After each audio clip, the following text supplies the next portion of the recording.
am doing the news for February the 10th, 2023. I am Brett Burney from appsandlaw.com. And this is Jeff Richardson from iPhone JD here in New Orleans, where Mardi Gras really begins. Mardi Gras has been going on for a few weeks, Brett, but it really You're in carnival season now. Right. Because, parades are going to be rolling by my house tonight and tomorrow night and Sunday. And we're beginning the big stretch of this weekend, first parades, next weekend, the really big parades, and then Mardi Gras Day. So it is starting. Or next weekend. Okay, yeah. So we may have to bump the podcast for you might be on a float somewhere. There's not going to be any podcast next week because Friday, Saturday, Sunday next week just gets crazy. So help me out quickly on the my New Orleans is it Le Bon Temps Rouler? Say it, Jeff. I'm sorry. Brett, I'm butchering it. Ohio, aren't you? I know. Laissez Le Bon Temps Rouler. Let the good time roll. There you go. Very good. You hear along with "Hey Mister, throw me something" and all the other Mardi Gras phrases. Yes. All right, so you'll be having fun. Well, it looks like Apple had a little bit of fun over the end of 2022. We won't. We'll get to that just in a little bit. But first, I just wanted to quickly say, if you really want to nerd out on some webified things, those of us that have been visiting the Apple website at apple.com for many years, you noticed something. I hadn't even noticed it quite yet, but they made some changes. Apple made some changes to their website, maybe just over the weekend or so. Most of it looks the same, but as you pointed out, and again, I know we're really like nerding out on just the tiny little changes, Jeff, on this, but the Apple website now has like drop downs as opposed to before I would click on something and they had like little tiny graphics of like, which I kind of like because it had like the small iPad, the bigger iPad, and the Mac desktop and the MacBook Pro laptop. But now it's a bunch of drop downs on here. Small change, That's right. But pretty interesting. That's right. In fact, before I get into small changes for folks listening, Brett sounds a little different today because I don't think that you said you're on location this morning in a hotel room in Chicago. I am. Right. So you're sounding a little bit different Thank you. With your normal setup. But right. But you still sound fine. The Apple website. Thank you. It's interesting because I have a link this morning where I talk about the Apple website over history, and way back when I love that.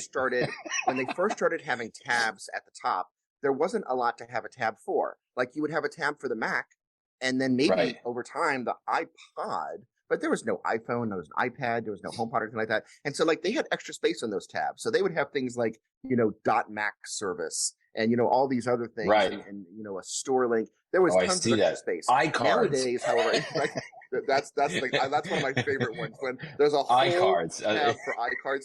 There's a whole tab for iReview, which is a failed service that Apple had an idea of reviews of websites. So you'd know which website to go to from their reviews. I mean, the internet. That's incredible. Back in the that was 2000. That was 23 years ago. Okay, sorry. Go ahead. Long time ago. Fun. But nowadays, there's so much stuff that it's almost like, what are you going to even put in the tabs at top? And it's the sub tabs that often give you what you need. And so I like this new system because now you can say, I have something, I want to go to a page that has something to do with the iPhone. You can hover over iPhone and then you'll see all these different options for the different models, or maybe you want to go straight to the compare page because you can't remember the difference between, the iPhone, SE and the whatever. And so, I think it makes it much faster to get to things, and it's a beautiful design. And then if you click on any of those pages, Apple's updated many of them so that as you scroll the page, you get these cool things. Like if you go, one of them that I really like, if you go to the HomePod page, Brett, it has this cool little graphic where you sort of see the top of the HomePod, and then as you scroll down the page, it's sort of like the camera sort of goes over the top of the HomePod. It's a cool little effect. So Apple's done a nice job with making giving a refresh to the website. It's pretty cool. So bravo to Apple. Yeah. And it even works on the iPhone. Obviously the iPhone's different because it doesn't have space for the tabs across the top. But on an iPhone, they have like a little, I used to call it like a hamburger emoji, although this one's only 2 lines, not 3. But it's that thing in the top right corner on an iPhone, and you tap on it and it brings up the same idea. You can go from menu to submenu. So it's a very nice redesign that they've done. I like it, and they still kept those little graphics. I'm more of a visual guy, so I always liked having those little tiny images, at the very top. But if you click into the one of the pages, sometimes those graphics are still there. But okay, that's all nice and all. But I think I wasted about 25 minutes this morning, Jeff, looking through this website, this versionmuseum.com. And it was just because I remember some of these, iterations of Apple.com. And it just goes all the way from, what was the first one that was posted here? Boy, if you really want to get archaic. The first one 1994. Really wow. Yeah, we're talking early internet there. Yeah. That's crazy. But, it's just a fun walk down memory lane if you've, been following Apple and their products for any length of time. I mean, just what was the first one here? Well, of course, the iPod, 1,000 songs in your pockets. But this one here I love. I remember Pepsi was doing a promotion with Apple, right? And I would go, I don't even drink Pepsi, but I would buy Pepsi bottles, Jeff, because under the cap, wasn't it under the cap? They had codes or something that you could go and download songs from iTunes. And that was 2004 featured on their website there, which it's just fantastic. I love this. That's funny. I had forgotten about that too. That was a long time ago. Wow. But I do remember long time ago. Long time ago. Okay. So I already mentioned just quickly that this past, this week, right? Apple, you can clarify here. It's the quarterly result, even though it's not really on a quarter, and Apple does a little bit different than some of it. You had a great post this past week, which I always love reading your stuff, Jeff, because if you really want to get into the numbers, there are many, many websites that you can go to find out about the highs and lows and, what Wall Street thinks about it and everything. But I'm with you, Jeff, and I so appreciate your post on this because it's like, what do you say? He goes, I'm not all that interested in the financial details, but what I really want to know is what Apple has to say about the iPhone and the iPad and related technologies. Great post that you did. And then, of course, several other folks, Jason Snell from SixColors does the charts all the time, and some good news and some bad news in these quarterly results. Yeah, so Apple does these, they're quarterly, so it comes out every 3 months. It didn't come out this past week. It came out not yesterday, but a week from yesterday. But I took the weekend to sort of go through the numbers and then come up with my analysis on Monday. And it's interesting because some people are like, oh my goodness, we're so used to the past quarter, which is the one that includes all the holiday sales. For almost blowouts. It would always be one better than a year ago, right? And this year it was not better than a year ago. And so some people are like, oh my goodness, the sky is falling, Apple's over. Right.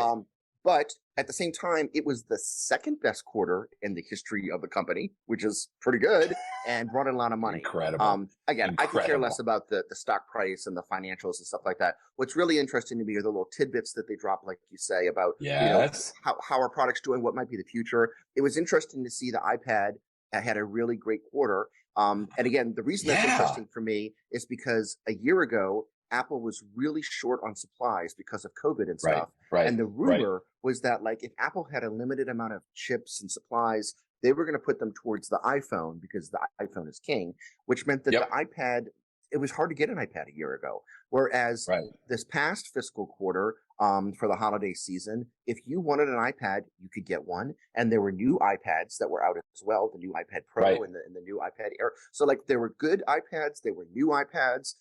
Didn't have to worry about not having enough supply. And so, surprise, surprise, Apple has their best iPad quarter ever. And those people who were trying to buy an iPad saw that. On the flip side, if you were trying to buy an iPhone this holiday season, that it became really, we talked about that in the podcast. It became impossible, or you would have to settle for getting, a color that you didn't like or something like that. And fortunately, Apple has caught up with that. And so nowadays, if you want an iPhone, you can get it.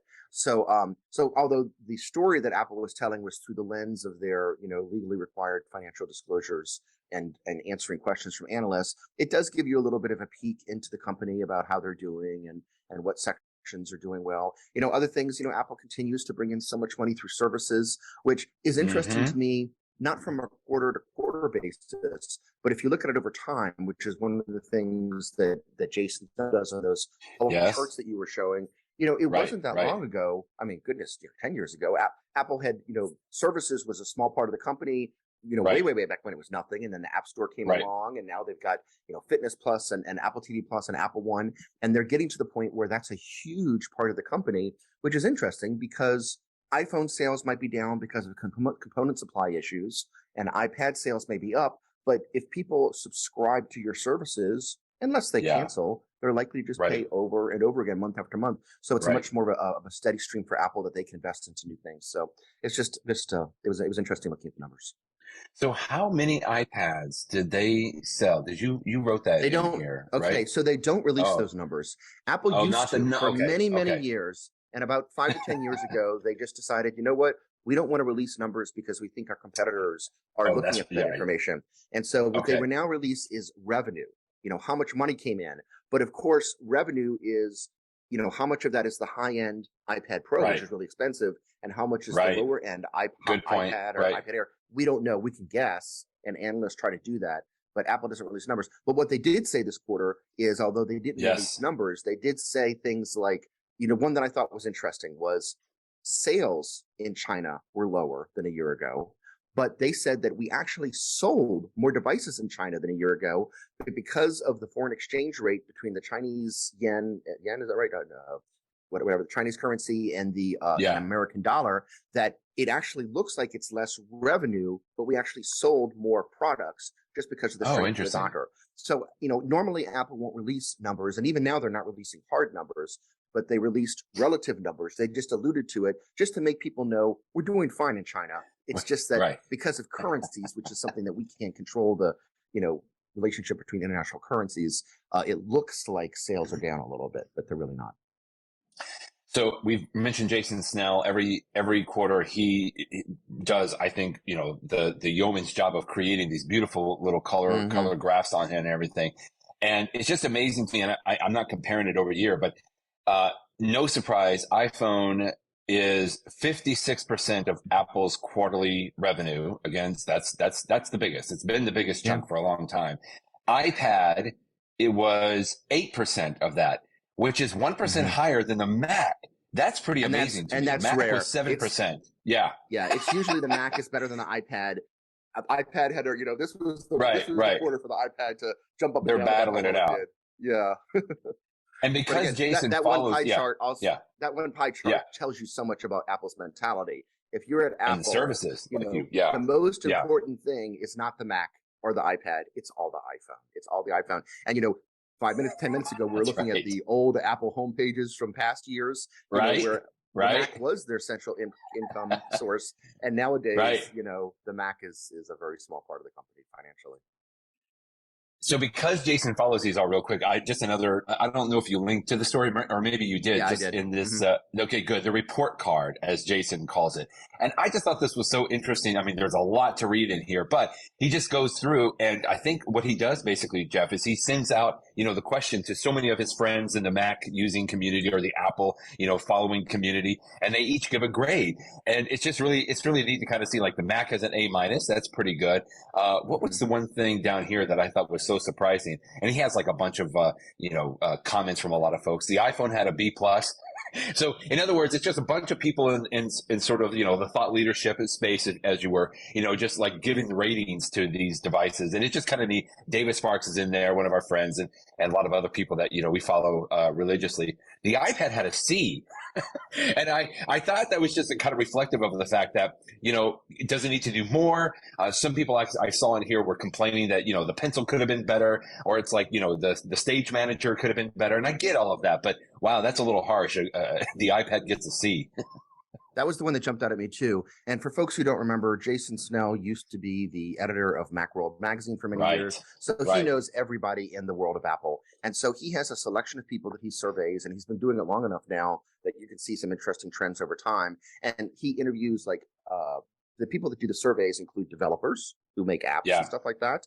It includes people that write for people that write for prominent websites or for newspapers or so it's sort of a cross section of people that pay attention to Apple. And it's always a nice thing year after year to sort of like get the feel of like what are folks thinking.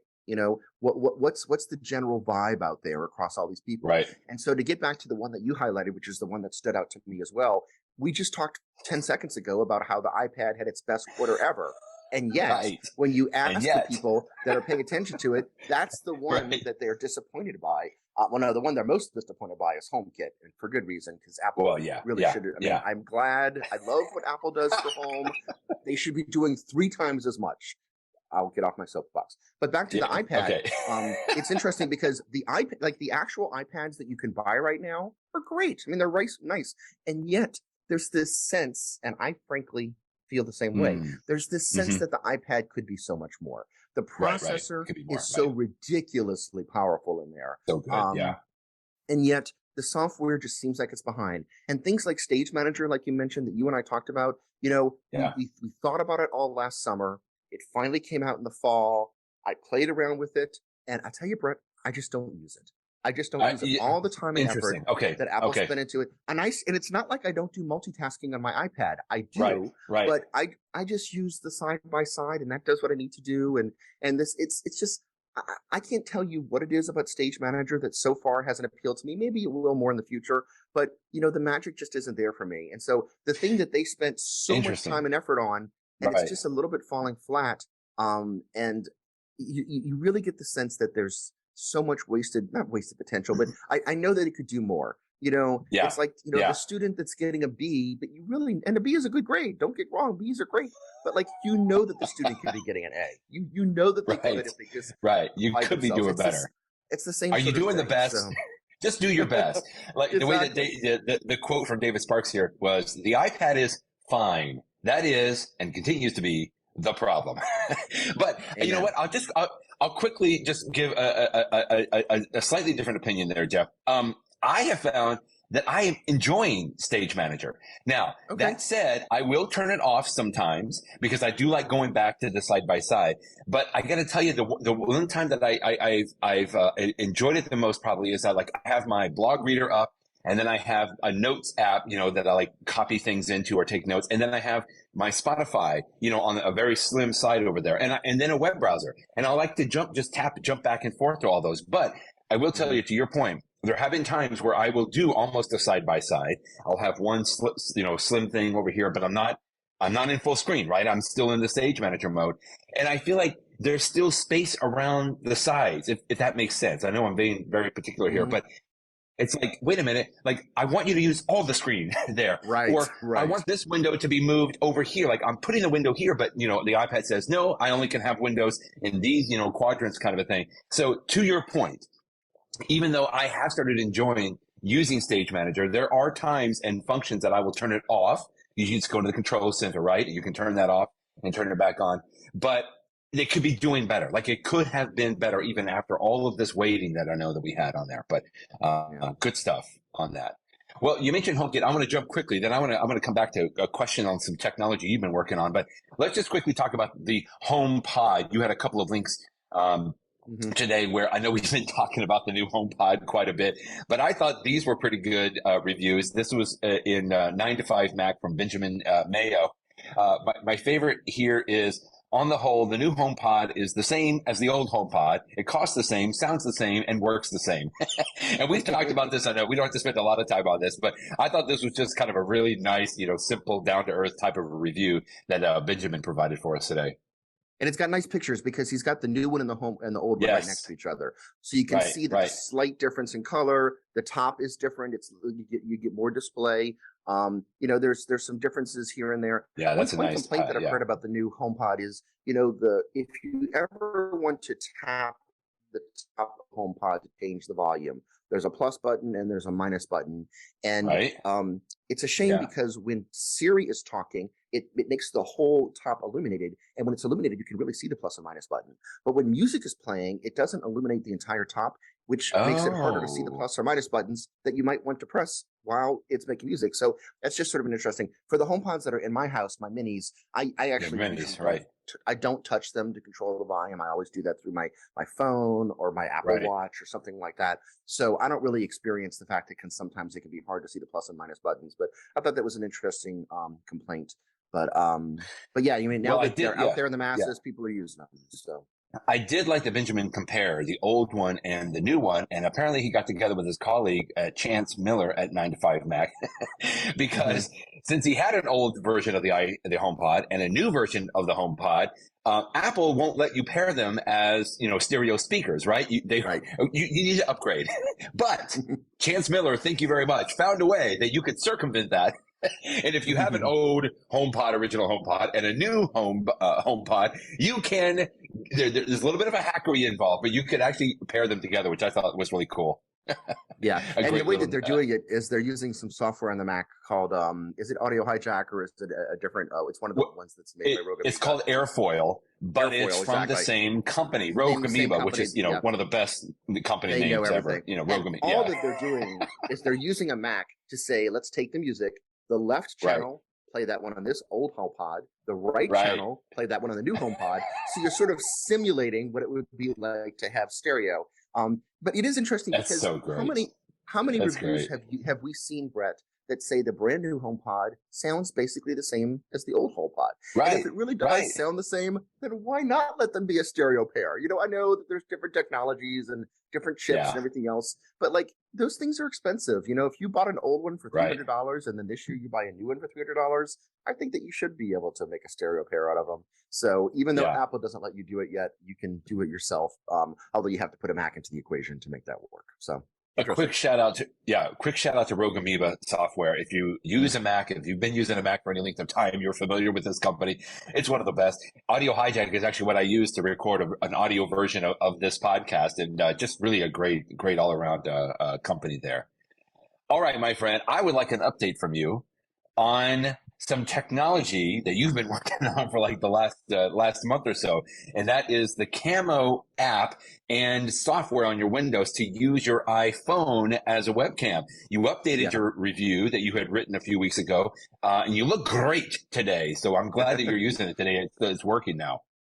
So, you know, you were in New Orleans, a month ago, 6 weeks ago? Yeah, first week of January, right. First week of January, and I had just gotten in the mail this Belkin product, which is like a cool little thing that you can sit on the top of your monitor, and it holds your iPhone, which is what I'm using right now. And if you have a Mac, you don't really need anything more than that Belkin little mount, because the Mac now has the built-in ability to use the iPhone as a webcam, and that's probably going to be far better quality than your built-in webcam. But if you use Windows, like I'm here in my office, and we use all PCs as just about all law firms do, or at least all big law firms. So I have like a regular webcam, which I'm looking at over my left here, which is from Logitech, and it's good. It's fine. But my iPhone, I actually prefer, it's a better quality camera, I actually prefer the picture. I think that, I look a little bit better. The background looks a little bit better. It's a personal preference. But I figured that since I already own this iPhone, why not use it? To use it on Windows, however, you need to use third-party software, and the one that I use is called Camo. And when I had been using Camo at first, I was just having my iPhone send the video to my PC just using Wi-Fi, and that worked fine. But you and I were wireless. recording, Yeah, and it really did fine. But you and I were recording an episode a few weeks ago, and I linked to it in the update to my post, where you and I were talking to each other, and then like my voice, my big picture got a little out of sync with the audio, and you can see it if you go look at that episode on YouTube. What you can't see on YouTube is that about a minute or two after that, it got really, well, you tell me, because you were on the other side of it, but I think it got really bad, right? You said, well, let's pause. I cut it off. I shut it down. And then we went back and we put it together, and you, through the magic of splicing, made it so that you can't tell. Exactly. But you'll see in that episode, I switched from the old camera to the new camera. And the reason for that is, we've all been there before. We've all been there. That Wi-Fi works great. It works great. It works great. And then it gets choppy. Until it doesn't. That's just, and then it gets better again. And so to avoid that, the solution for Camo is to use a wire. I mean, it's just the same wire that you connect an iPhone to a computer. So I have it's got USB on one end plugged into my USB, and it's got Lightning plugged into my iPhone. And that way it should be a steady connection. So why didn't I just do it that way from the beginning? Well, the reason is, first of all, Wi-Fi was working great, and it's easier. Don't have to worry about the cord.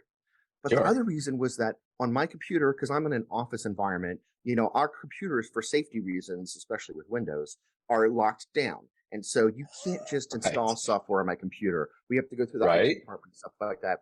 And of course, we had just some regular things that were locking down Windows, that when I plugged in my iPhone to the computer, my computer checked to see if it had the latest drivers to talk to the iPhone, and it thought it did, but it actually didn't, because what was happening is it was being blocked from getting to the Apple server to download drivers. And the reason for that is we don't want like some malware coming on people's computers, downloading what they think is a new driver, but it's actually, a point that, bad software can get in our computers. So there was a good reason for it. But this is not as simple as like, turning on your turning your antivirus software on or off.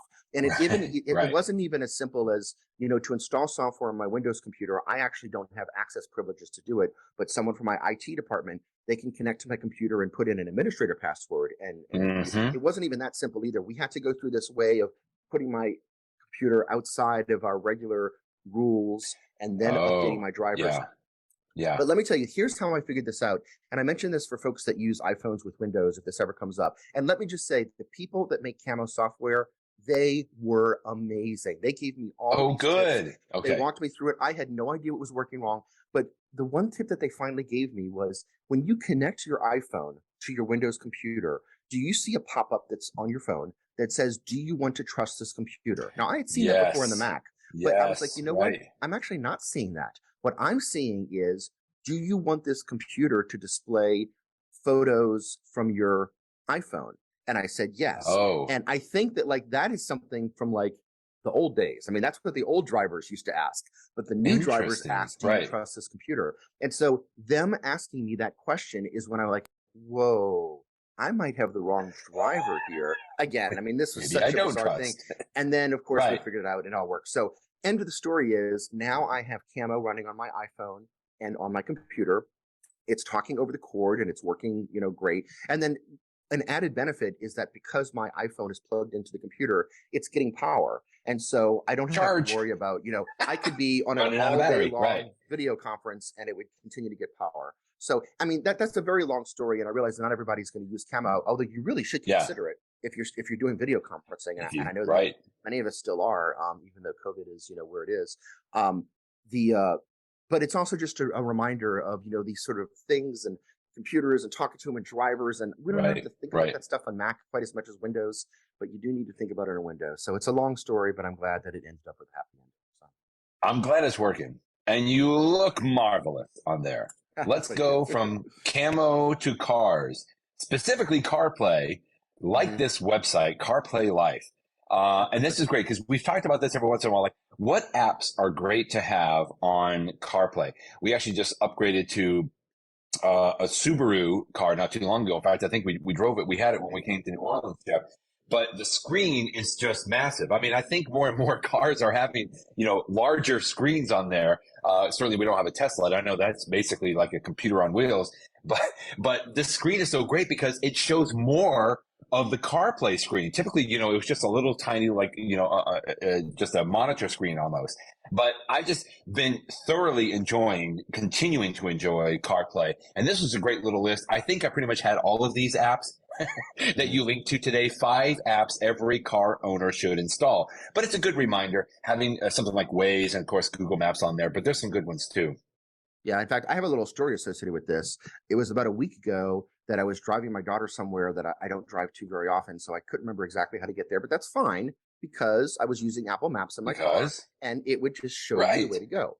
However, suddenly, and this is bizarre, Apple Maps did not know where I was. Like, it's as if my GPS got all messed up, and it thought it was in a different block, and so the directions were wrong. And I'm like, what's going on? And so I told my daughter, like, the directions are off. And I knew generally where I was going, but I sort of like to be able to know like where the next turn is. So I told my daughter, put the directions in your phone and plug your phone in. And she has a completely different phone from me. I've got the 14 Pro. She has an SE. And she had the same problem. So this was not a phone issue. Like, there was something in some localized, who knows, some Apple Maps issue was really bizarre. Okay. And so what we then did is I was like, okay, well, let's put my phone back on, but switch over to Google Maps. And I had her put the destination in, and Google Maps worked perfectly. So it wasn't like it wasn't like my hardware GPS was off. Like, there was just something really freaky going on with Apple Maps that I've never encountered before. And I've been using it since then, and it's been working great. But for that, you know, Murphy's Law, though, is like the one time you really need those directions, that's when Apple Maps failed me. And so thank goodness I had Google Maps on there. And I know that that's the one that you use all the time. I could switch over to Google Maps, and then it could tell me where to go. So, you know, that's just, you know, one of many reasons that you want to have multiple options available on your phone and thus on your car. That's a great point, because I have both maps, Google and Apple, like on my front page in CarPlay. And sometimes I will switch back and forth. You know, the thing that I most love about Apple Maps is that it'll tickle my wrist with my Apple Watch, right? So sometimes I don't even have to look, you know, glance over at the map, even though it's right there, but I just know which way that I'm going to turn. But as we know, you and I have talked about this, I still go back to Google Maps. I just seem to trust that more and more. Even didn't I talk about like our trip back from New Orleans, right? With Google Maps would have saved us if we had actually listened to it. But in fact, I just was listening to another podcast this week where it was Alex Lindsay talking about how he used to be all in Google Maps only. he tried Apple Maps. He almost like forced himself to use it for several weeks. And he says he's a convert on there now. I don't know how much driving he does, because I got to tell you, I sometimes I will compare both, and I just find that Google Maps still continues to come out on top of a lot of this. And I'm just glad that they continue to do some updates. You know, they continue to improve on that. And again, I still think Apple Maps, there's nothing wrong with it. It's just, I think that really comes down to a personal preference. But it's like one of the few things that I'm Google focused on, Jeff, as opposed to everything else. You know, I'll do you know, the Apple version. Although I guess music, I do Spotify sometimes. Anyway, it's just good that we still have some of the options there, and that, you know, we can pick back and forth. I agree. On there. Now, you mentioned HomeKit a little bit earlier, and I know it's a mess, but I liked very much this review you linked to today about just a very simple smart plug from Meros, Meros. Nathaniel, I thought, did a good job of like, hey, this isn't anything fancy. You know, I know, Jeff, you have gone, you know, off the deep end sometimes with some of the home automation stuff. But this one, to me, like, this could be a good place to start, right? This could be a good jumping off at this point to like just get. It's a very simple plug. It works with HomeKit. There was another app that he mentioned in here as well. But I'm really seriously thinking about this from Meros. I think that's the moral of the story is, you know, whole home automation is in a time of transition. You know, the Matter is the new standard. HomeKit was the old standard. All these things, and this Meros. First of all, Meros is a company that I've bought other things from. It's one that you know, I've had good experience with, and this was just the simplest and smallest little smart plug that does nothing special but turn a light on or off. It doesn't even work with Matter. It just works with HomeKit, but it's inexpensive. Yeah, it's not even Matter. It's like $25. I mean, the point is, sometimes you just want to spend a small amount of money on a tiny little device to get a light on and off. And that's perfect for that. So, you know, let's not forget about these little things. For Mardi Gras at our house, Brett, if you were at our house right now, we have some like fun little Mardi Gras lights, you know, purple, green, and gold. Like little Christmas lights, but they're purple, green, and gold around. And I've got them on, you know, a simple little plug, so I can just, you know, tell you know who to turn on the Mardi Gras lights, and they come right on, and it makes us all smile. So sometimes you just want to have a simple little plug. One day, Jeff, I think I would like to have a podcast with you called In Video Games, in the news for video games. But I think we'd only have maybe one episode. It'd be a short podcast run. I was so thrilled to see you post today to the remastered Myst Mobile. If you know, you know, right? MYST, back in the day, the Myst game. I was just so giddy when I read this morning. Much like looking at those old Apple homepages is a walk down memory lane. Thinking about Myst, I mean, I remember the fall of 1993, and this game came out. It used an Apple technology called HyperCard, which would basically show a thing of information on your screen, and you click a button, and then it would go to the next card, and you click a button, it would go to the next card. But what the smart folks at Cyan, CYAN, did is they made each one of those cards not like flashcards to study for a subject in school, but each one was a beautifully drawn image of a, you know, photorealistic, for the technology at the time. So great. You know, other world that they created. And it was fun. And I loved Myst because it wasn't like this fast shoot 'em up that like you had to, you know, it was just zombies. Puzzle solving. Yeah, exactly. You could take your time, you could look around, and you solved puzzles. And as you solved it, you got, you know, you unraveled some sort of creepy mysteries and stuff, but it was, you could take your own time. And this was a long, long, long time ago. And they had sequels that were even better, like Riven and stuff like that. But of course, nowadays, Myst has been changed many, many times over the years. No longer is it a static one screen to one screen. A long time ago, they updated Myst to make it like a first person that you could go anywhere. You could go left, you could go right, you could look up and down. And so, but now what they've done is they've remastered it so that the graphics look incredible. And it's available for your iPhone, or it looks really perfect on an iPad. Like my iPad Pro, which has an M1 processor, because if you have an M1 or an M2 processor in your iPad, it can really show beautiful graphics. And I tell you, I was playing with it last night, and it was like, you know, it's like you go back to some place that you remember being in the past. It's like, you know, walk down memory lane. I'm walking around this island, so to speak. I'm like, oh yeah, I remember that. Yeah. No, I'm not going to remember. I wish I could say I remember the solutions to all the puzzles. I don't. I have to, you know, figure them out from scratch again. But it was fun. One other thing I'll say about it is I remember there was a story that when they first made Myst for the Mac, if you've played it before, folks will know that there's scenes where you see like a person. You don't talk to the person, but you see videos of a person talking. And Cyan wanted to do that, but they couldn't figure out how to get video into a game that looked at all realistic. And then Apple came out with this new technology called QuickTime. And suddenly they were like, and you remember those initial QuickTime videos were little postage stamp things. This is the early days of computer video. And suddenly the developers were like, bingo, we can use this. This is great. And so it was one of the first games to really take advantage of QuickTime. And of course, video technology has gone so far since then. But so anyway, for now, I would be curious how someone like my son, who is, been using computer games forever, I don't know what you would think of someone like Mist. But for those of us who remember it from back in the day, it's such a nice walk down memory lane to be back in that environment and to see it again. And you can download it for free. You can go play a lot of the game for free, and then to get to the more advanced levels, you have to pay $10 to unlock everything. I can't remember if it was 1993, but it had to be one of those years around there. And I remember I was home from college for Christmas break, and my sister and her new husband were there. We were all in the house, I think, for 3 or 4 days, and I had my Apple IIc. I believe that's what we were playing on. Maybe it was a PC at the time. I can't remember, but I remember specifically, Jeff. It's such a fun memory for me. We literally, the three of us, my sister, me, and my brother-in-law, sat there for 3 days, like eating, like we opened presents and ran back in, and we were bound and determined we were going to solve every single puzzle and miss. But I would just remember being so enthralled with that world. I had never seen anything like that, through a cathode ray tube monitor. Mm-hmm. It was like, that is just incredible. Like, it was so fun. But anyway, if you know, right? If you have the day, in fact, it was even fun looking at some of these comments down here. This gentleman says, I remember playing this game on my dad's lap when I was a kid. He's been gone 5 years. I mean, it's just, just neat that people remember that. Good. In the know.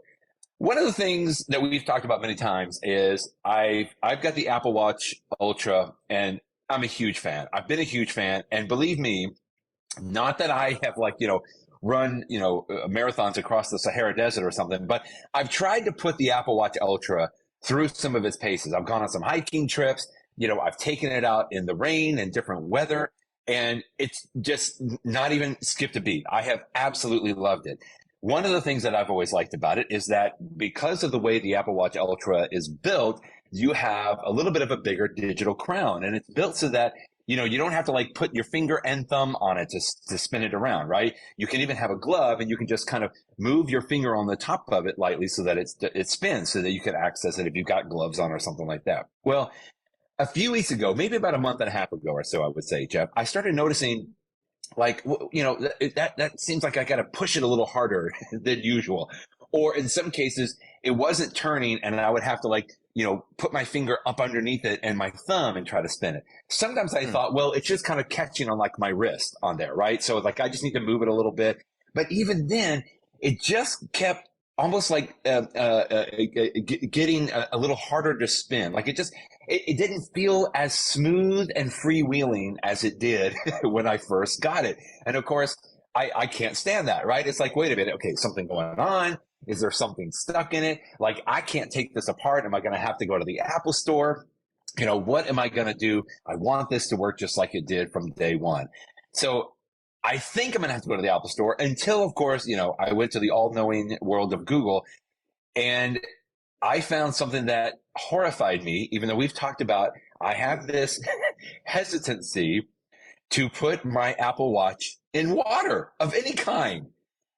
You have helped me out on this, Jeff, because I've gone swimming with it since then, and I don't even worry about it. The only thing I don't do is take shower with it, although that might change now, because the solution that I found is when people have a digital crown that doesn't spin as easy, Apple literally says on this website, take it, put it under lightly running, warm, fresh water from a faucet.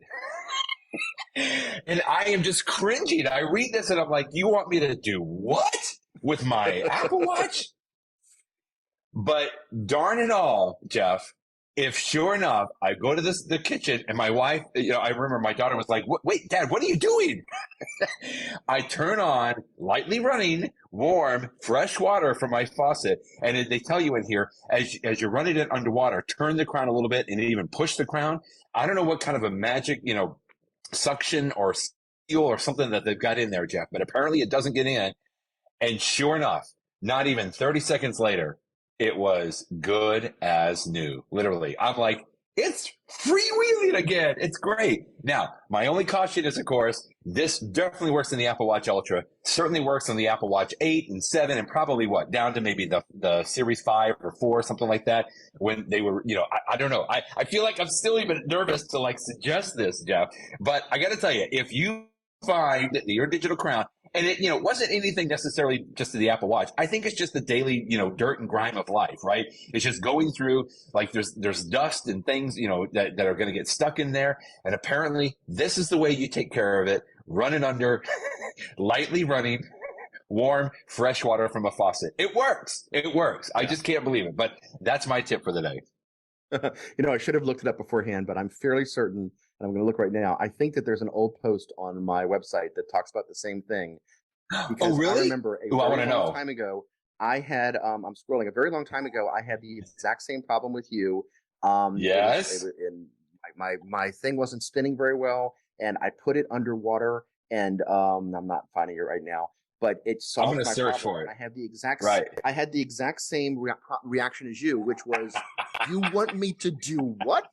You want me to put my expensive electronics underwater, right. Which of course makes sense because I go swimming with my Apple Watch sometimes, so it shouldn't be in a. But Look, there you go. You did. I found it. 2015. The podcast. And my reaction to this post is the exact same as yours, Brett. I'm like, you seriously want me to do this? And it solved the problem. So okay. What series, what version did you have back then? I'm looking at it here. This is great. I don't even know what generation this would have been. I don't see. I didn't mention it at the time. But apparently you spilled some salsa on it. So you had salsa stuff. You went to Tex-Mex here. 8 years ago. So whatever version it would have been. So this has been a solution for a long time. So anyway, it has. Okay, well, I'm very glad then that I was it. I should have just searched your website first, Jeff, for crying out loud.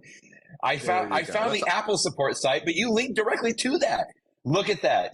To be honest, you say, I have to be honest, the idea of fixing expensive technology by sticking it under a faucet seemed pretty crazy to me, but Apple's webpage clearly said that this is what to do. I almost wanted to videotape myself so that if it's something that happened, I could take it to Apple and say, hey, I did exactly what you said. But now I feel even better about this. So if you have an Apple Watch Ultra, or if you go eat Tex-Mex, just like you said in your post here, and you spill salsa on your digital crown, run it under lightly running, warm, fresh water from the faucet. Good stuff. I'm so glad that you had it here too from 2015. You were ahead of your time. Yeah. Or ahead of my time, the better. So my in the know tip Good today stuff. is actually of a very similar vein, because it's a tip that you should know, but it's the sort of thing that you will hopefully use so infrequently that you're likely to forget about it when you need to move it again. And here it is. I'm intrigued. Let me set the stage first. I had a phone call earlier this week for a work thing. If anyone who's listening to this podcast was on the phone with me, they will know what I'm talking about. Where I was supposed to be on a conference call, and I set my alarm early that morning because I knew it had an early morning conference. And I woke up and realized, wait a minute, my alarm never went up this morning. And I looked, and my conference had started 5 minutes earlier. And I'm like, so I jumped out of bed, and I got on the conference and everything else, and I apologized for being late. But what happened was my iPhone froze overnight. I've been using my iPhone as my wake-up alarm ever since 2008. So a very, very long time. And I don't think there's ever been a time in my life where my iPhone didn't wake me up. But much like, I remember the old days where if you had just a regular alarm clock that didn't have a battery backup, if you lost power during the night, your alarm didn't go off the next morning, right? We've all had a situation like that before. And so sure enough, my iPhone had just frozen up during the night. So my alarm never woke up. So step one was I overslept, which is a horrible situation. But step two, in my panic of trying to get on the call and everything else, I'm trying to get my iPhone's just completely unresponsive. It's got a black screen. Nothing's there. And the only thing I could think to do was to take my phone and to hold down the power button and the volume up button, which is the thing that you do when your phone is working and you want to turn it off. But for some reason in my brain, that's all I could think of, and it wasn't working. And I'm like, oh my goodness, my phone is dead. I've lost my phone. I'm going to have to go to the Apple store. What am I going to do? To get on my conference call, I had to borrow my wife's iPhone. It was like, what to do? Oh my goodness. So once I calmed down, And once I actually thought through the situation, I realized, wait a minute, that's not what you do. And it's been a long time since I've had to do this. But if you ever find your iPhone is completely unresponsive, there is a trick that you do where, and again, there's nothing intuitive about this. You press the volume up button real quick, you press the volume down button real quick, and then you hold down the power button until you see the Apple logo. And it's a very simple combination. And I tell you, Brett, when I did it, it worked immediately. Boom. Who knows what caused my iPhone to freeze overnight? But this simple solution, if I had just woke up in a more of a calm and collected state and remembered this tip, I would have been back in business in 5 seconds. But instead, I was running around the house. I'm late on the call and everything like that. So I actually think that this is a tip. In fact, I looked to see if we've suggested it in the past, and I couldn't find it, but maybe we have. We should probably come back to this one every year. It's a good tip. You're not going to remember this. You're not going to remember it until you're in the emergency situation. But that is the common. Try to keep it somewhere in the back of your head. And I did not do a good job of this myself. But volume up, volume down, hold down power, and that resets your phone. And hopefully, will get you back in. You can't. Right. You can't be blamed for this, Jeff. Because, and here's the reason why. I love this tip, and I'm so glad you brought it up, because I have always said to folks, and you have too, I know this has been a tip, in the iPad world or the iPhone world, similar to the Windows world, what's the number one tech support tip? Reboot, right? Reboot, restart. So I've always used this. Now, there is a way you can turn off the phone and then turn on the phone. But that's not what I typically say. In fact, sometimes I call this a hard reset or a hard reboot, right? Which is what we ended up doing. I do this fairly frequently. Well, not too frequently, maybe like, once every other week or something like that, Jeff, because I feel like it just resets everything. Maybe this is just, my holdover nightmares from the Windows world before I went on that. But the reason that you can't be blamed is, this is a link that they had in that support article. And I'm going to go all the way down to the very bottom. Because in the past, when we did these forced restarts, we did it. Yeah, you know exactly where I'm going. This is when we had the home button and we had Apple called it the sleep wake button on the top, but we called it the on off. And you would hold both of those down, not click them. You would hold them down. You click them, you would take a screenshot.